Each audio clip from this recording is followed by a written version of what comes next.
Malikono ani maliko ka kaufu ka walinyumada ka sangani ni kuma yemunu zigileme ka nyamada Shirifla TV jaka sofe wala sa kasika bo kuna siri anakumbana katame kuna fone jelenfe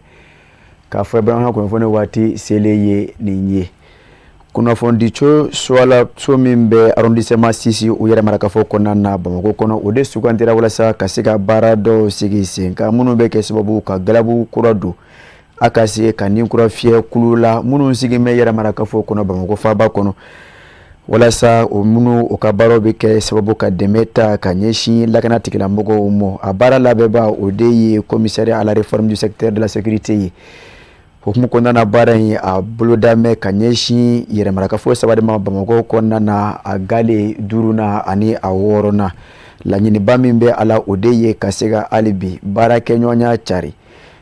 jamana kono denw ani lakana tigila mɔgɔ ni ɲɔgɔn cɛ janko cogo min na lakana baara min ni o bɛ a la a bɛ se ka sabati a ka kɛ kunna wolo ye Shirifla TV tɔgɔ la Sadio Sidibe ani Baba Keita olu tun bɛ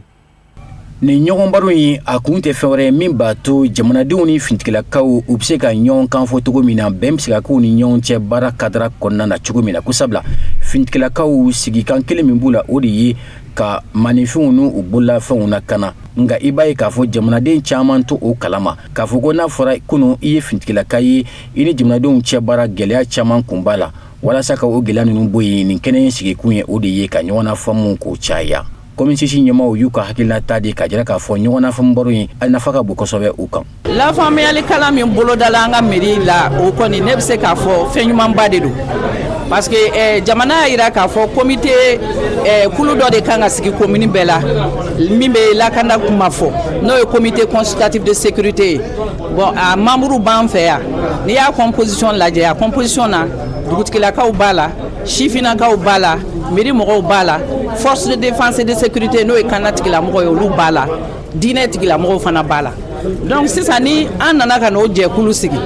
n'a fɔra ko o jɛkulu kalan bɛna kan kunna an bɛ se ka baara kɛ cogoya min na o baara in dun laɲini tɛ dɔwɛrɛ ye ka se ka lakanda sabati cogo min sigidaw la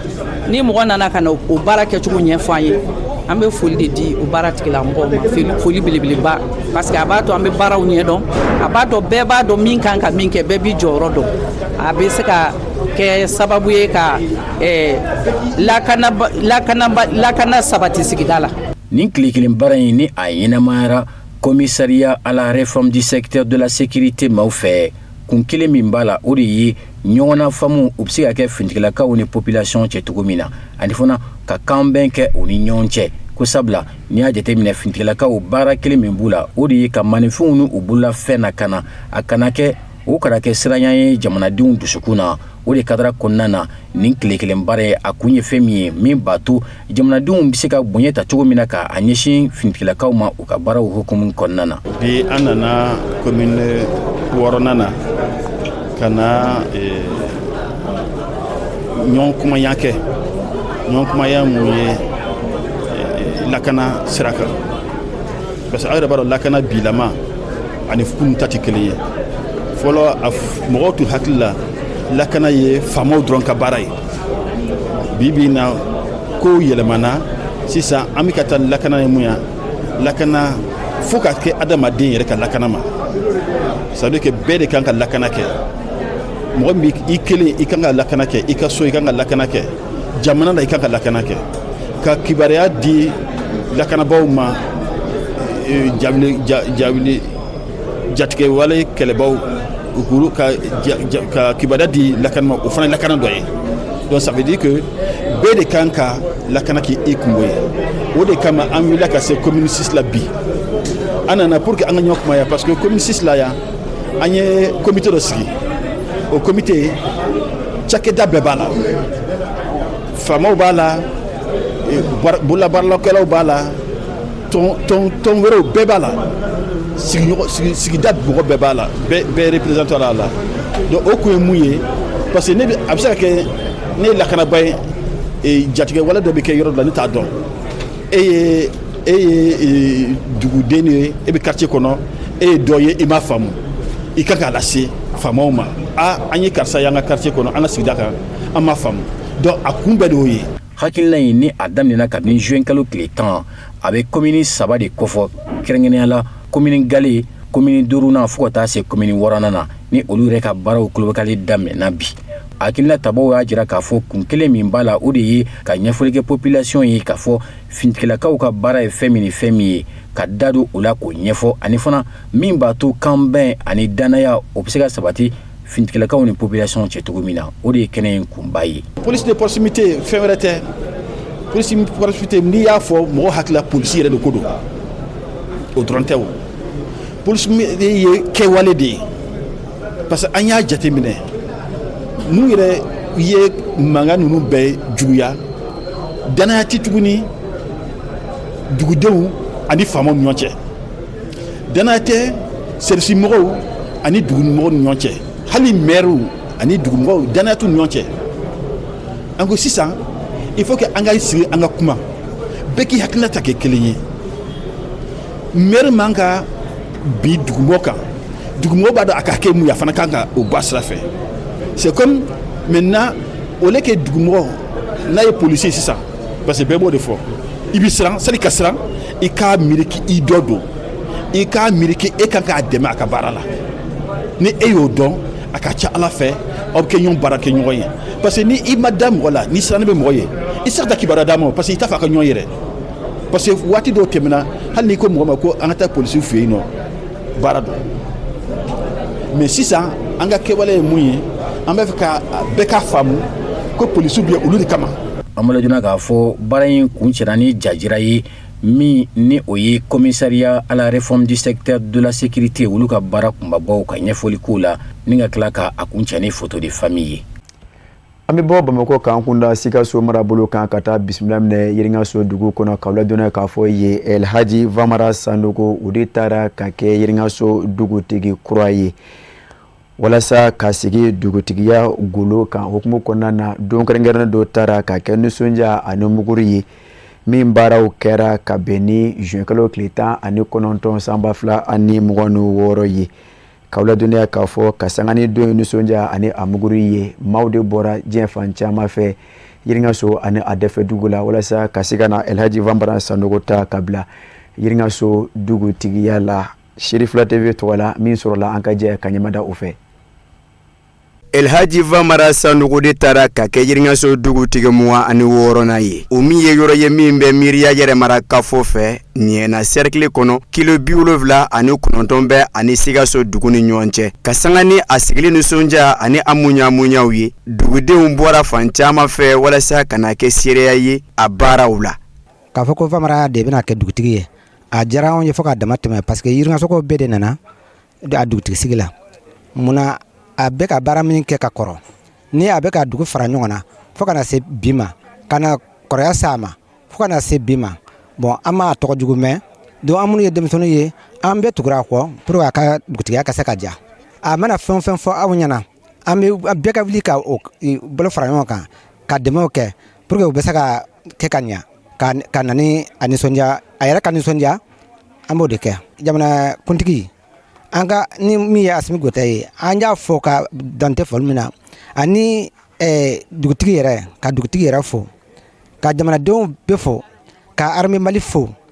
ka jamana baarakɛlaw bɛɛ fo. A sigila a bɛ san caman bɔ Yiringaso ye dugu ye min kɛmɛ ka ba don a ka seko ani dɔnko la o hukumu kɔnɔna na ka sanga ni Elhaji Vamara Sanogo sigili ye Yiringaso dugu kunna nabaw ma ɲɛnafin baw a baaraw masirila ni seko ani dɔnko caman ye min kɛra nisɔndiya ye nabaw yɔrɔ. Ko in an y'a labɛn cogo min na a fana bɛ ka taa ten vraiment an nisɔndiyalen don kosɛbɛ kosɛbɛ donc dugutigi min bɛna sigi a y'an mɔkɛ de ye mais tiɲɛna an y'a organiser cogo ɲɛna a bɛ ka taa a tacogo la donc vraiment an bɛ Ala fo kosɛbɛ kosɛbɛ donc dugutigi caman tɛmɛna mais Yiringaso kɔnɔ bi bi in na nin ye dugutigi filanan min bɛna sigi en musulman donc n bɛ bɛɛ lajɛlen fo Ala ka kuncɛko ɲuman na Ala k'an bɛn kelen ma a y'a ka laɲiniw bɛɛ sabati vraiment n bɛna foli ta ka ɲɛsin n kɔrɔ n dɔgɔw ani faamaw bɛɛ lajɛlen ma donc n kɔrɔ ani n dɔgɔw n ka foli bɛ bɛɛ lajɛlen ye an y'a organiser a bɛ ɲɛna fana bɛ y'u seko kosɛbɛ vraiment an bɛ bɛɛ fo ladala dɔnsiw ka tɛmɛ ladala fɔli dumanw fɛ o min bɛɛ lajɛlen bɛ yiringaso dugu seko ni dɔnko a yiriwa kɔfɔ dugutigisigi a baaraw a kɛra tare a nisɔndiya ye maa caman ka fɔ la ko baw baaraw kun bolo danbɛ cogo min na a kɛra o cogo la ala sɔnna ka a kɛ bi a kɛra dugu cɛkɔrɔba ye ka dugutigiya kalifa ma bi donc a bɛ komi dugutigiya bɛ silamɛw bolo bi o bɛ komi silamɛya de bɛ dugu kɔnɔ bi n'i ko yiringaso dugu ye mun dugu ye bi an b'a fɔ yiringaso dugu ye silamɛ dugu ye sabu ni ɲɛmɔgɔ kɛra min ye dugu y'o de ye donc ala ka dugu in sabati silamɛya kɔnɔ ala ka dugu in sabati silamɛya kɔnɔ ala ka dugu in denw sɔn ɲɔgɔn ye ala k'o kɛ silamɛw ye ala ka silamɛya diyaw ye ka silamɛya kanu don dusukun na silamɛya mako bɛ fɛn min na ala k'o sabati dugu nin kɔnɔ ala ko n'i kɛra silamɛ n'i sɔn ala ma ko ala subhanahu wa ta'ala bɛ hɛrɛ bɛɛ lajɛlen bɔda da ka d'i ma ala ka hɛrɛ bɔda da ka di dugu in ma dugu ni ala ka kisi ka bɔ diɲɛ kasara diɲɛ balɔnjɛ fitinɛ ma a n'a sigiɲɔgɔn dugu bɛɛ lajɛlen ka tila ka dugawu kɛ bɛɛ ye ka dugawu ɲini bɛɛ fɛ ka nɔfɛtugu kɛ o kɔrɔfɔw la wele labanna ka da ka ɲɛsin yiringasokaw mɔ janko o bɛ se ka dɛmɛ ni dɛmɛ ta ka ɲɛsin yiringaso dugutigi kura Elhaji Famara Sanogo mɔ walasa baaraw ka kɛ bɛn ani kelenya kɔnɔ yiringaso dugu yiriwali ani dugudenw ka lafiya hukumu kɔnɔ an bɛ dugutigi sigi kɛnɛ de kan yiringaso dugu kɔnɔ wala an b'o kɛnɛ de kan an ye Famara Sanogo de sigi dugu kɔnɔ bi tiɲɛ na nisɔndiyaba de bɛ yan yiringaso dugu kɔnɔ bi n'ala sɔnna ma ka d'a kan komi dugutigiya sera Famara ma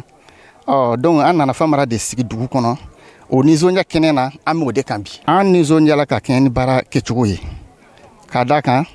dugu dila Famara ma an de ye Famara komɔgɔw ye an bɛ Famara dɛmɛ walasa an ka dugu dilan baara kun kan ka kɛ cogo o cogo baara kɛla o kɛcogo la a kɛcogo ɲana an ka jateminɛ na quoi Elhaji Famara Sanogo tale ka sigi dugutigi golo kan serialikan jolo ka ɲɛsin a ka cɛsiri ma kunu ka se bi mɔ fo ka se fɔlisenkɔrɔ ni donsow mɔ olu de kɛra baara in la waati la kumaba ye ka bɔ Mali kɔnɔ k'an kun da nazaralakan kɛrɛnkɛrɛnnama Espagne kaw fɛ ka taa bisimila minɛ ye k'aw ladɔnniya k'a fɔ ye Mali silamɛtɔn ka fara ɲɔgɔn tɔnbaw Conseil islamique du Mali maa ɲɛmaa fana karamɔgɔ Aseyidi Sherif Usmane Haidara ka wolokansigi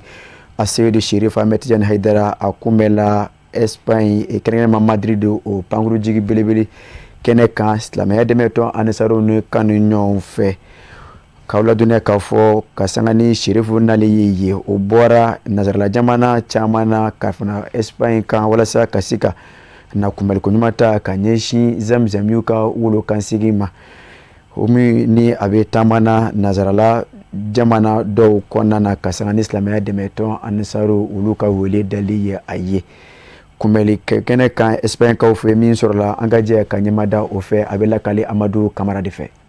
Mali alisilame ɲɛmɔgɔw ka tɔnba Haut Conseil islamique du Mali maa ɲɛma Mali alisilame diinɛ ɲɛmɔgɔw ka fara ɲɔgɔn kan jɛkuluba groupement des leaders spirituels musulmans du Mali maa ɲɛma silamɛya dɛmɛtɔ ansaru ɲɛjɔyɔrɔ a Seyida Sherif Usmane Madani Haidara denkɛ a Seyida Sherif Ahmad Tidiane Haidara a n'a ka taamadenw bisimilara Espagne pankulu jigi kɛnɛ kan ka bɛn ni silamɛya dɛmɛtɔ ansaru n'u kanubaw cɛ ani muso denmisɛn ani mɔgɔbakɔrɔ bɛɛ lajɛlen bɔra kana ka silamɛya dɛmɛtɔ ansaru ɲɛjɔyɔrɔ denkɛ kunbɛn bonya ani karama ni nisɔndiya kɔnɔ k'a sɛnsɛn ka don n'a ye Espagne dugu kɔnɔ.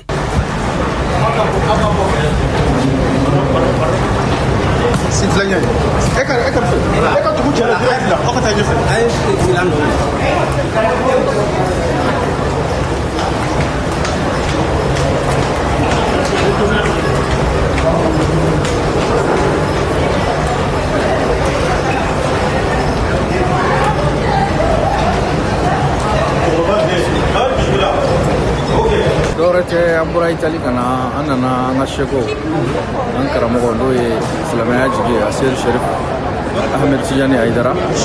an nana ale ka kunbɛnni de la Espagne Madrid yan n'an ka président Musa Kone ani italien bɛɛ tɔgɔ la an nana Itali jɔyɔrɔ fa o la n'Ala sɔnna an ka layidu dafa kama donc an bɛ Espagnol bɛɛ fo a ka labɛnko ɲuman na. An n'ale sigi kɛ kunbɛnna wala ya na la kun bena jala nyoko ju amba fo ka barkada ala ka nyima ko amina do akaya amina rabbi ala na kira bu amina rabbi kira na so amina rabbi sallallahu alaihi wasallam ala ko dugo ala ka tunna ke here amina allah anali airport la kana shirfu de no ya nga bilibili amna bo malla bikana inshallah ame do ka ala ka nyima sa amina allah amna ko ino amina rabbi amina rabbi sallallahu alaihi kunbɛnni kɛnɛ in kɛra wagati kɛrɛnkɛrɛn ye silamɛya dɛmɛtɔ ansaru n'u kanubaw bolo cɛ ani muso denmisɛn ani mɔgɔbakɔrɔ bɛɛ lajɛlen ka bɔ ka caya k'u ka kanu kuraya k'a yira a seyɛda sherif amadu tijani hayidara la. ala le sherifu la kun bɛ inshallah an bɛ dugawu kɛ ala k'a ɲuman sa amina rabi ala ka turune ɲuman tigɛ amina amina rabi k'a ɲuman sa ka taa denbaya amina rabi a nali jala ɲɛ toro ok merci beaucoup ala sherifu ka kun bɛ n'o y'an karamɔgɔ denkɛ ye ok n bɛ dugawu kɛ ala ka se ma ɲuman ma ala ka wajibi kun cɛ la k'a daminɛ yɛrɛ ka kun cɛ yɛrɛ la amina an ka foli b'a yɛrɛ ye merci awɔ an bɛ dugawu kɛ ala ka ɲuman se amina rabi amina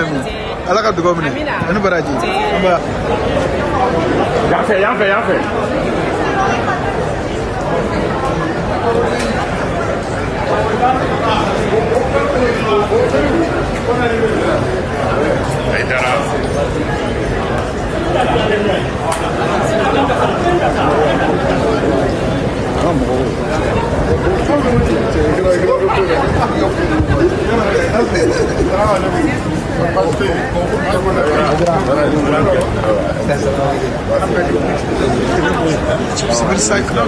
C'est brutal. C'est dit. C'est tranquillidad.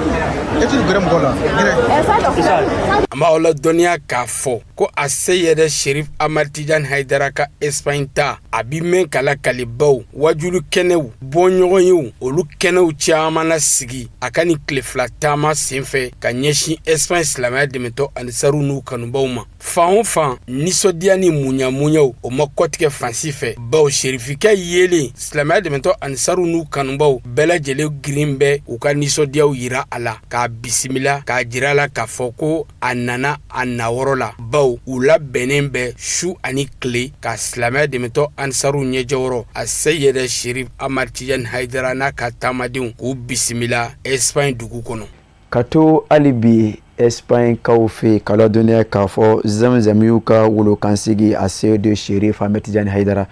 ka sanga ni silamɛya dɛmɛtɔ ansaru ka wele dalen ye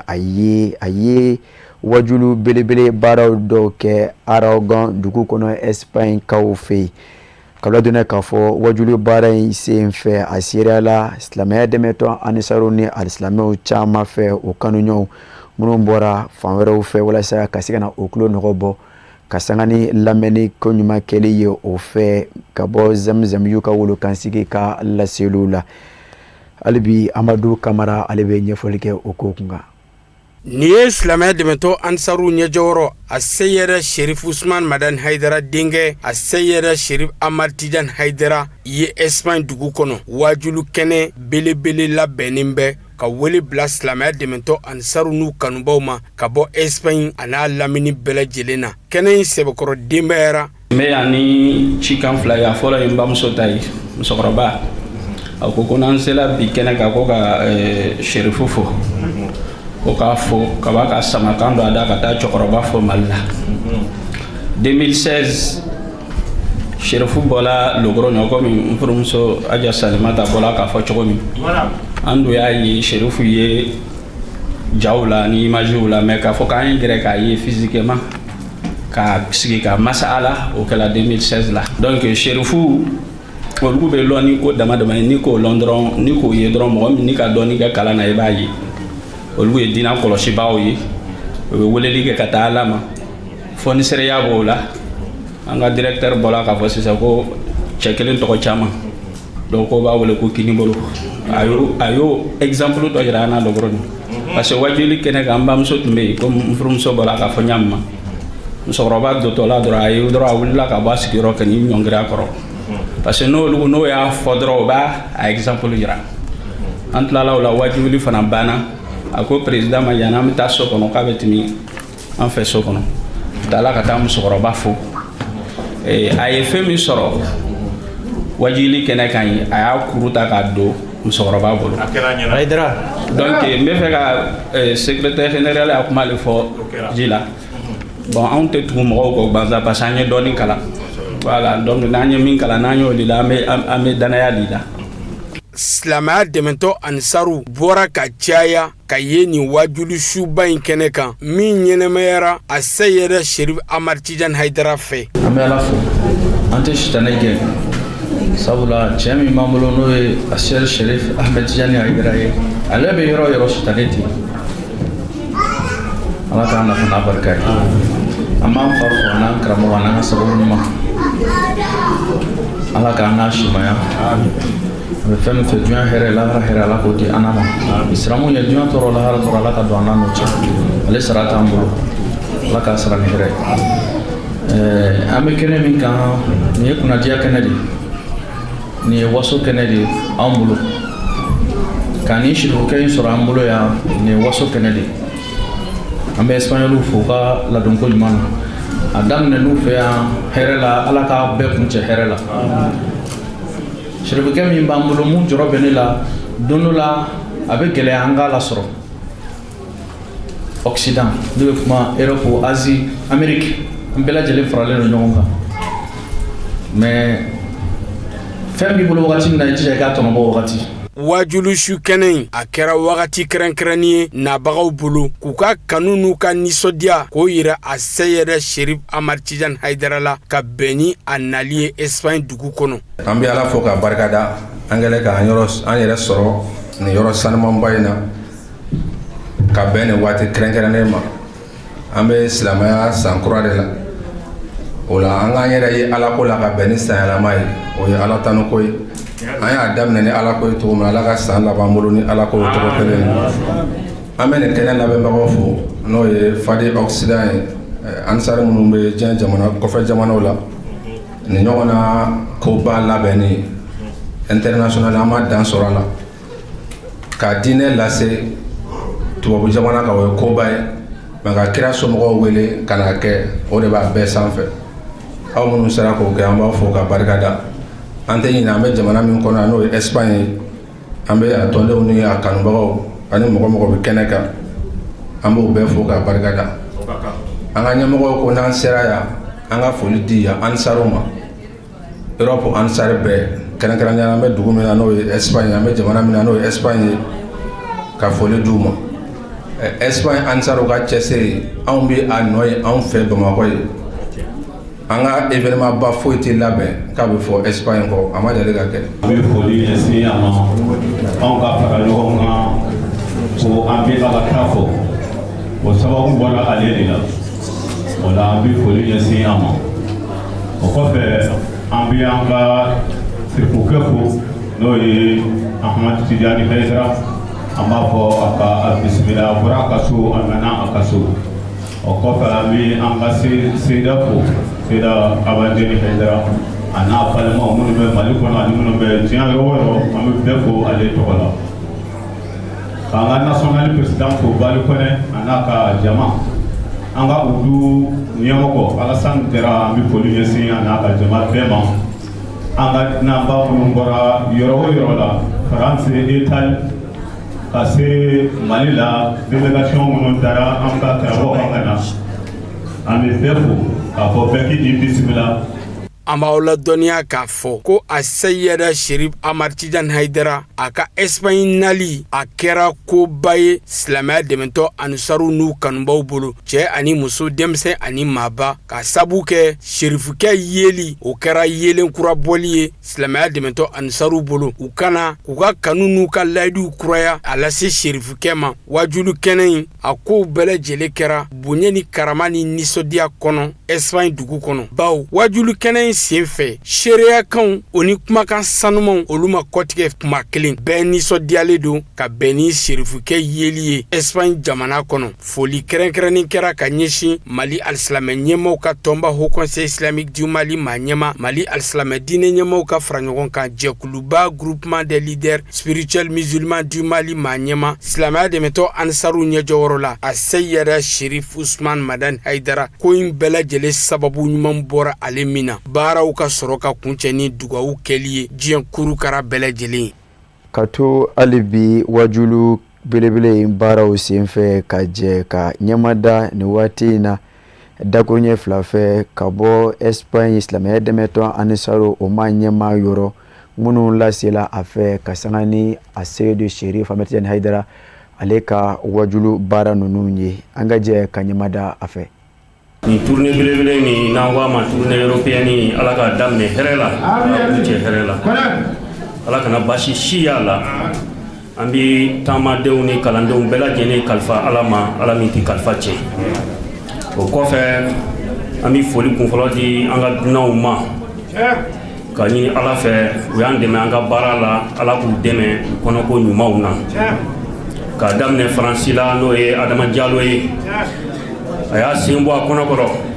ka se fɔ an fɛ yan.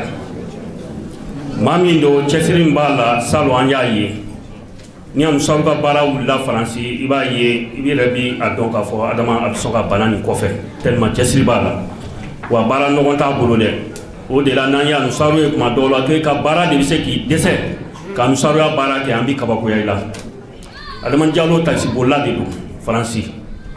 Paris kɔnɔ maa maa bɛ taxi boli bɛɛ b'a dɔn k'a fɔ baaraden tɛ Paris kɔnɔ jama min bɛ yen mais kuma bɛɛ a bɛ tile 2 de ta walima tile 1 ta k'i débrouiller don dɔw la i b'a sɔrɔ a ka billet retour ye bi wulada nin ye walasa a ka se k'a ka baara continuer sini o la an b'a fɔ a ka cɛsiri n'a ka wulikajɔ la. An bɛ Buwake Buran fo ka bɔ Côte d'Ivoire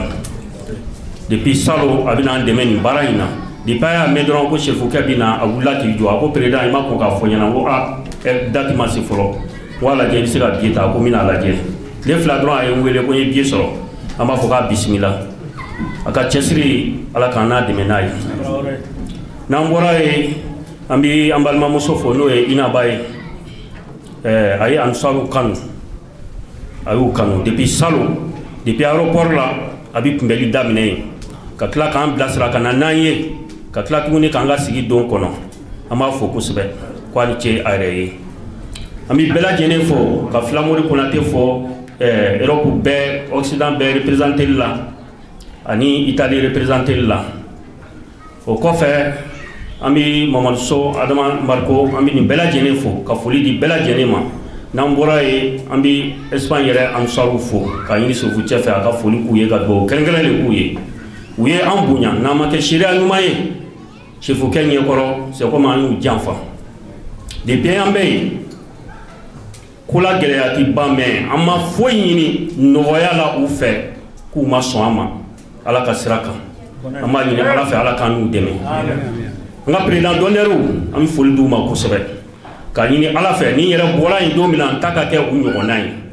sabu ko dugutigi kɔrɔ tɛ dugu ɲalen fɛ o ti Espagne président d'honneur ye Ala k'an yɛrɛ fara u kan. Chefukɛ nali an b'a ɲini Ala fɛ Ala k'a k'an ma hɛrɛ ye ka kɛ famille Cherifoyen yɛrɛ ma hɛrɛ ye. O la an bɛ foli belebele ɲɛsin an ka usazi ma n'o ye a Seyid Sherif Usmani Malani Haidara ye. An mɛnna ka karamɔgɔw ye imam bɔra k'a fɔ sisan ko olu ye kalan kɛ u tɛ don ko la ten gansan. An yɛrɛ Ala m'an garijɛgɛ don arabu kalan na nka nansara kalan an ye dɔɔnin k'o la an ye faamu dɔ sɔrɔ yen. Wallahi ni Haidara ta kun tɛ u bɛ silamɛya min na an kun tɛ don a la. An kun tɛ don a la. Ala farala an kan Ala ni ce ni Sherif Usmani Malani Haidara cili y'a ma a n'a ka denbaya. Sheikh Ahmed Tijani Haidara mɔgɔw bɔra k'a tanto sisan ka kuma caman fɔ wallahi ni bɛ ko dɔ nɔfɛ i b'a ye ninnu de la. Ni ne ye miniti 5 kɛ ni Sheikh Ahmed Tijani Haidara ye n bɛ ko dɔ dɔn a nɔfɛ ka Espagne tɔn se nin hakɛya nin na ale ka cɛsiri don dugu ma n'an m'a fɔ yan bi Ansaru tɛ bɔ a kalama wallahi a nɔ b'a la a yɛrɛ den nɔ don n'i y'a ɲɛfɔ a ɲɛna cogo o cogo a b'i bilasira ni hakili ɲuman ye hali ni gɛlɛya bɛ na hali n'i ye ko dɔ kɛ n'a ma ɲɛ a kan ka dilan cogo min na wallahi a b'a ɲɛ jira i la o la an b'a fɔ k'a Haidara ninnu u nalen don diinɛ dilanli yɛrɛ de kama Ala y'u kɛrɛnkɛrɛn n'a ye o dalu b'aw bɛɛ bolo nin yɔrɔ in na yan bɛ nafa min ɲa adamadenw ma ani silamɛw ma a t'a ɲa Sherifu yɛrɛ ma k'a sɔrɔ olu ta de don. Mali recensement biométrique o kɛla nin du in kɔnɔ yan mais an ma dɔrɔmɛ kelen bila ka taa di sherifuw ma a ma kɛ k'a fɔ k'u nana yan fo falajiw nana baara kɛ yan dugudenw y'o seere ka bɔ Balenciaga consul ka na kɛ yan o de kɛra o la an b'a fɔ k'u ni ce papier tanw k'u bisimila yan sherifukɛ tɔgɔ la ka to yan u ti ji sara u ti courant sara u ti foyi fo n'a sɔrɔ u mana bese ta don min na ou bien ka machine ta ka fleurir dɔw coiffer o y'u ka sara so sara y'a banna u tɛ foyi u bɛɛ y'a fɔ ka papier sɔrɔ dɔrɔmɛ kelen ti taa di sherifu ma ko maaw bɛ si ka so kɔnɔ k'u ni ce nka ni karamɔgɔ dɔw don a b'i réclamer dɛ a b'i réclamer k'u Hayidara wallahi n'olu tɛ ma ni ɲɔgɔn ye maa si la ma ɲɔgɔn ye maa si la o la ni segira Mali la o ta ti fɔ n'i ye fadi ɲininka o ta ti fɔ million joli joli don million kɛmɛ joli joli o dila an faso militaire surasiw ma k'u yɛrɛ dɛmɛ n'a ye dɔgɔtɔrɔso joli b'anw bolo o bɛ yen fourage joli de fɛn na maloforo dɛsɛbagatɔw yatimɛdenw olu joli de bi d'olu ma san kɔnɔ a y'a jateminɛ sherifu aw de ta ye silamɛya ye wa a jɔlen don a jigi kɔrɔ an b'a ɲini Ala fɛ Ala k'an dɛmɛ ni aw barika ye o la an b'a fɔ Tijani ma k'a bisimila k'a Hayidara k'an bɛ kun o la an bɛ kuma surunya k'a ɲini Ala fɛ Ala kana an dɛsɛ olu ka message do k'a daminɛ karamɔgɔ la ka na Sheikh Ahmadu Tijani Hayidara la k'a lase ansaruw ma ko cɛkɔrɔba n'a denw ko a ye sabali an bɛ diɲɛ tile min na bi k'a ka sabali wa an yɛrɛ sabalila nka mankan ye a tɛ se ka dabila dɛ karamɔgɔ y'o fɔ kodɔn kuma na ko aw de ye juguw bila an na parce que aw bɛ ka baara min kɛ n'u ma kuma u bɛ sa o la an b'a ɲini Ala fɛ jugu ninnu Ala k'u dɛsɛ nka fo ka diɲɛ wuli u mankan tɛ je parce que n'u mankan jela o da man di anw yɛrɛ la o kɔrɔ ye k'anw dɛsɛla Ala kana an dɛsɛ. A nisɔndiyalen ka sanga ni alisilamɛw bɔlen ye ka caya walasa ka se ka na tali kɛ nin wajulu baara ninnu na a se de Sherif Ahmed Tijani Hayidara labanna ka a ka nisɔndiyaw kanw yira ka ɲɛsin naba kelen-kelenna bɛɛ lajɛlen ma o min senfɛ a ye ladilikan sanamaw ta ka di o ma ni ka laban k'a ka kɔrɔfɔ kuncɛ ni duwawu kɛlen ye o kelen-kelenna bɛɛ lajɛlen ye an ka jɛ ka ɲɛmada o sɔrɔlenw fɛ. السلام سيرا هرلا يا ربي لك ولي هرلا أعوذ بالله السميع العليم من شر الشيطان اللئيم الرجيم بسم الله الرحمن الرحيم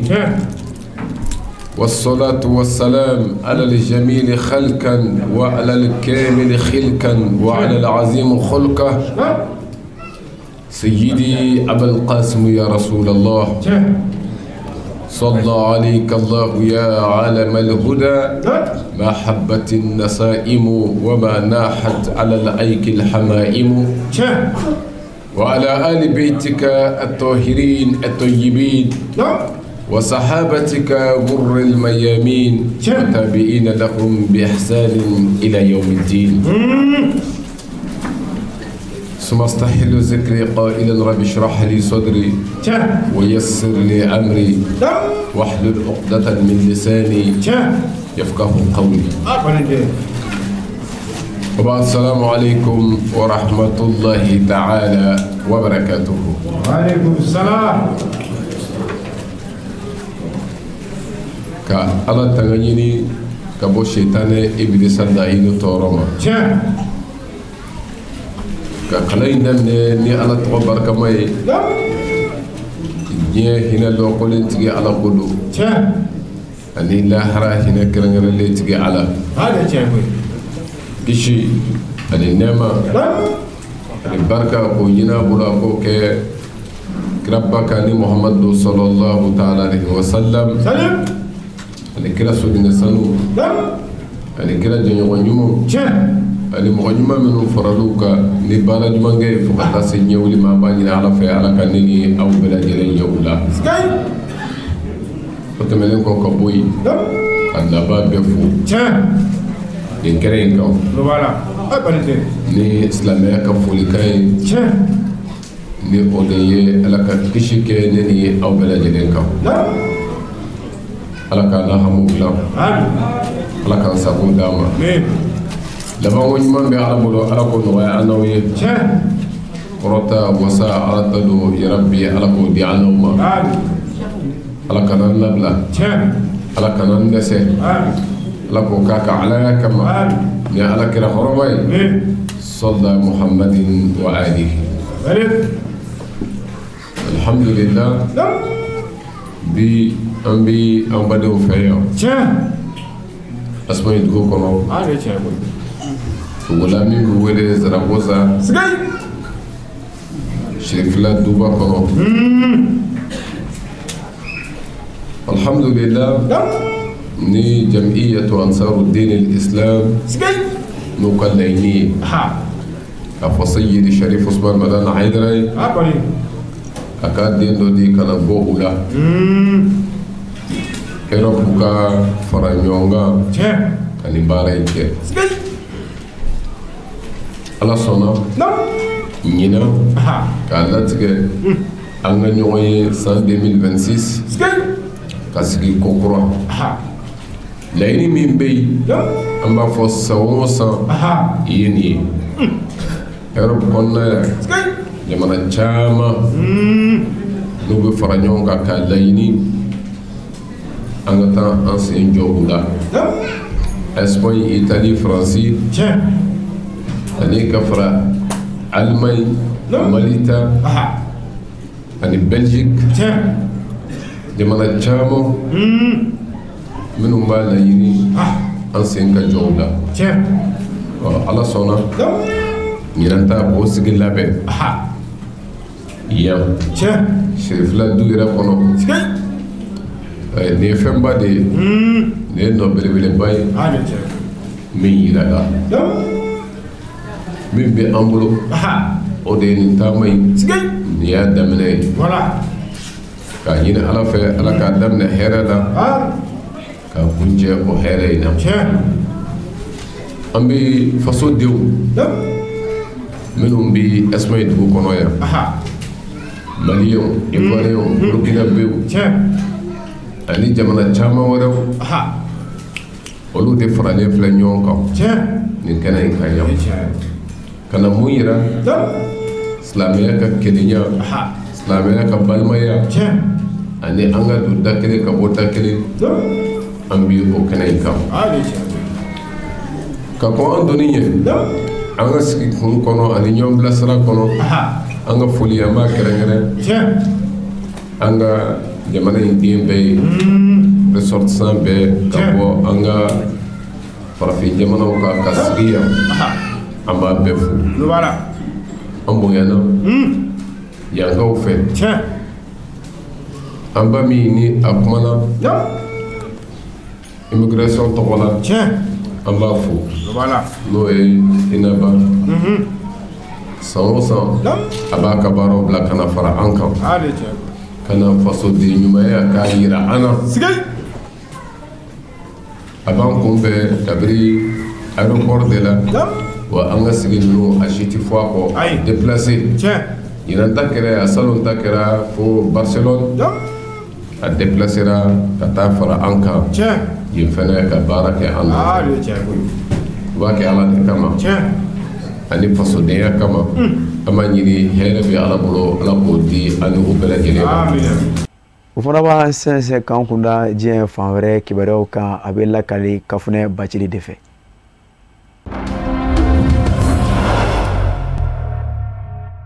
diɲɛ selege naani tɔnba jɛkulu min sigilen don min ka caw bɛ ɲɛsin buna adamadenya hakɛw kɔlɔsili a n'a tɔpɔtɔli ma fédération internationale des droits de l'homme ani diɲɛ selege naani tɔnba min fana sigilen don karogɛlɛya ani ninjuguya kɛlɛli kama organisation mondiale contre la torture ka fara buna adamadenya dɛmɛ jɛkulu amnesty international ani human rights watch kan fo ka taa se observatoire kisal ani reporters sans frontières kunnafoni diso ma u jɛra ɲɔgɔn fɛ ka tabale gosi ka welewele da k'a ɲini burkina faso ma ɲɛmaw fɛ teliya la u ka se ka kunnafoni jɔnjɔn di u ma kunnafoni diso journal l'événement a directeur ba ka lahalaya kun kan barisa kabiri ni san 2024 o juin kalo tile 24 maramafɛntigi dɔw taara u jɔ kunnafoni diso in ma ɲɛma dala a don tɔgɔ la u y'u yɛrɛ bugunatigɛ ko jamana service de renseignement baarakɛlaw don journal événement directeur Atiana Serge Oulon u y'a tigɛ ka taa ni a ye kunnafoni dila in yɛrɛ si bi san 40 de la a ka denbaya dagalen do Wagadugu. Dɔgɔkun damadama o kɔfɛ Burkina Faso ma ɲɛma Capitaine Ibrahim Traoré a nana lakɔlɔsi ka tila k'a dɔn k'a fɔ tiɲɛna kunnafonidila dɔ tɛgɛ tara lakanabaw fɛ min nɔyira kunnafoni kolon dɔw dili la minnu kɔnɔ kuma kun ti saba ye wa tilala ka bugunatigɛ k'a fɔ Atiana Serge Oulon kunnafoni kolon minnu latɛmɛna ko ale de nɔyira a la. Burkina Faso jamana gouvernement a tun ye kunnafoni di ka yira k'a fɔ journal l'événement directeur ni o ye Atiana Serge Oulon ye ani kunnafonidila wɛrɛw k'u welela bɔgɔ jeninen kan. Atiana Serge Oulon journaliste d'investigation de do n'o ye kunnafonidila ye minnu ka sɛgɛsɛgɛli ka bon kosɛbɛ. A ka sɛbɛnni baaraw kɛrɛnkɛrɛnnenya la tɔ min kun sigilen do a bolo yuruguyurugu ni dunkojuguya kan kɛrɛnkɛrɛnnenya la sɔrasiya kɔnɔ. O sɛgɛsɛgɛliw baara kun nun donna a fɛ a bɛ waati jan bɔ wa kisɛ dɔw kun bɛ a bolo ka ban minnu bɛ dunkojuguya kofɔ n'a ka sɛbɛnninw taara bɔ o de kan. Ɲininiw senfɛ ka bɛn ni san 2022 desanburu kalo ye a ye sɛbɛnni dɔw de kun kɛ minnu tun bɛ yuruguyurugu ani dunkojuguya kan. O de kɔfɛ a ka minɛli kɛra. O kumana diɲɛ selekana ni adamadenya dɛmɛ jɛkulu a n'a lapasa jɛkulu olu de wililen do ka wele da Burkina Faso ma ɲɛmaw ye fɛn ka se ka fɔ u bɛ min faamuya journal événement directeur kun kan.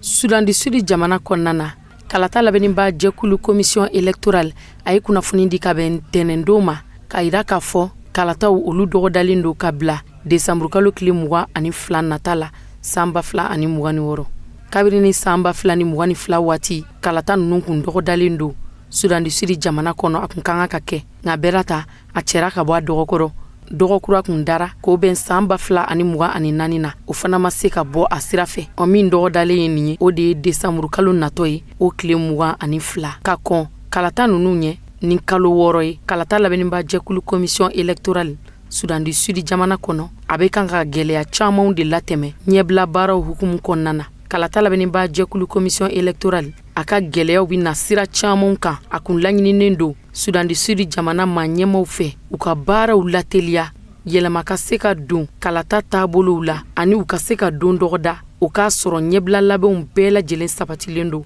ka kɔn kalata in ɲɛ waasa kalata in bɛ se ka kɛ kalata jɛlen jolen basigilen ye cogo min nka bɛɛ ta a bɛ n'a fɔ kow tɛ ka taa o taa sira fɛ. Kalata labɛnniba jɛkulu commission électorale Sudan du Sud jamana kɔnɔ a ma ɲɛmaaba ka fɔ la hali k'a da musaka ko ma musaka min ni o kun ɲinina k'o bɛna don kalata ninnu baaraw dafɛ o ma se ka sɔrɔ. N'i ye kalata ninnu labɛn wari jate minɛ dolari wari miliyɔn 550 o de kan k'a labila a ka don kalata labɛn dafɛ. Nka bɛɛ ta Sudan du Sud kalata labɛnniba jɛkulu commission électorale a sera ka min sɔrɔ n'o bɛna kɛ ka kalata labɛnw kɛ dolari wari miliyɔn 21 fa n'a ba. Kalata labɛnniba jɛkulu commission électorale a dama dogo a ka gɛlɛyaw la. Gɛlɛya ninnu yɛrɛ dabɔra bi ko tɛ. Kalata minnu ni a kan ka kɛ Sudan du Sud jamana kɔnɔ ka bɛn desanburu kalo tile 22 nata ma a bɛnkan tara jamana ɲɛma Salva Kiir ani jamana ɲɛma dankankɔrɔ Riek Machar fɛ kabiri ni san 2018 waati. Ethiopie jamana kɔnɔ kɛrɛnkɛrɛnnenya la ka taa ni kuran fanfɛla ka digi tilebi kan ura kan réfugiés bisimila yɔrɔ don. A bɛ taa se Sudan jamana kɔnɔden maa 104 ma kɛlɛ ɲɛsiran ɲɛ a kamanagan na miiriya jugu o kɛra sababu ye ka minnu gɛn ka bɔ u sigiyɔrɔw la n'u wulila k'u yɛrɛ ɲini ka n'u yɛrɛ kalifa Ethiopie jamana kɔnɔna na. Sudan jamana kɛlɛ sababu la min bɛ senna kabiri ni san 2024. Sudan jamana kɔnɔden réfugiés minnu n'olu wulila kɛlɛ ɲɛsiranya kama ka na bisimila minɛ Ethiopie jamana kɔnɔna na u ka ɲɛnamaya bɛ ka kɛ i n'a fɔ komi Ethiopie jamana kɔnɔdenw bari danfaraba tɛ yen duna ani dugulen cɛ Ethiopie ma ɲɛmaw yɔrɔ la. Kenya Said ale fana ye Sudan jamana kɔnɔden ye min nana i yɛrɛ kalifa Ethiopie kɔnɔna na n'a dagalen do ura kan kɔnɔ a dagara a ye a ka restaurant yɛrɛ dayɛlɛ Ethiopie jamana kɔnɔna na. Kenya Said ka fɔ la a ko ale ye dumunikɛyɔrɔ dayɛlɛ a kalifa jamana kan. O kɛra sababu ye a ka se a yɛrɛ musakaw kɔrɔ a n'a den musomani. Kalo 6 kɔfɛ a sera k'a ka denbayaw ladon u k'a sɔrɔ Ethiopie jamana kɔnɔ. A bɛ sɔrɔ min kɛ a ka feere la kɛrɛnkɛrɛnnenya la ni o ye dumuni feere ye restaurant kɔnɔna na a bɛ se k'u baloko mago ɲa nka fɛn min ye bilankɔrɔ ye o ti sɔrɔ a kɔfɛ. O de kama a y'a kanu ka baara kɛ waasa ka se a yɛrɛ kɔrɔ a n'a ka denbaya. Baara bolodalen dɔ de miiriya bɛ Ethiopie jamana kɔnɔna na min bɛ kɛ sababu ye k'a daga réfugiés ye u ka se ka buna adamadeniya dɛmɛ lasɔrɔ ani ka se ka bɔ nɔgɔ la u yɛrɛw ye. O makama ni o bonya min kɛra réfugiés ye kɛrɛnkɛrɛnniyala Sudan ka den kɛlɛ ɲɛsiranya kama mun nana bisimila minɛ Ethiopie jamana kɔnɔ. A miiriya ɲuman fura kosɛbɛ diɲɛ seligi naani tɔnba Nations Unies a ka haut commissaire fɛ min bɛ réfugiés kunkanko kow ɲɛfɔ.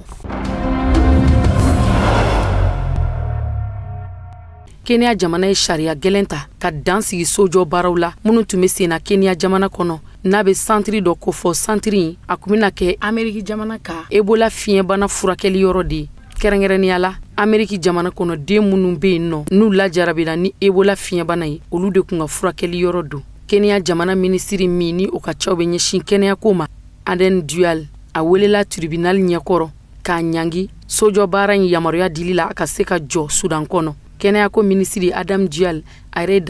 dantigɛli min senfɛ a b'a yira k'a fɔ k'a ye yamaruya di baara ka se ka jɔ n'o ye santiri ye Ebola fiɲɛbana kun bɛna furakɛ yɔrɔ mun na kɛrɛnkɛrɛnnenya la Ameriki jamana kɔnɔdenw fo ka taa fɔ bɛnkan kura wɛrɛw taara ka baara yamaruya a ka segin ka kuraya. États-Unis jamana a tun ye sojɔ baara in dabɔ ka ban yen kun bɛna kɛ a ka jamana kɔnɔdenw bisimila yɔrɔ ye Ebola banakisɛ mana minnu sɔrɔ ka se ka furakɛli kunfɔlɔw kɛ u la. Kɛnɛya minisiri kɔni ɲangira k'a fɔ a ye kiiri kumakan sagun bari a kun yirala k'a fɔ santiri in baara ka jɔ nka o bɛɛ n'a ta a baara kun bi sen na.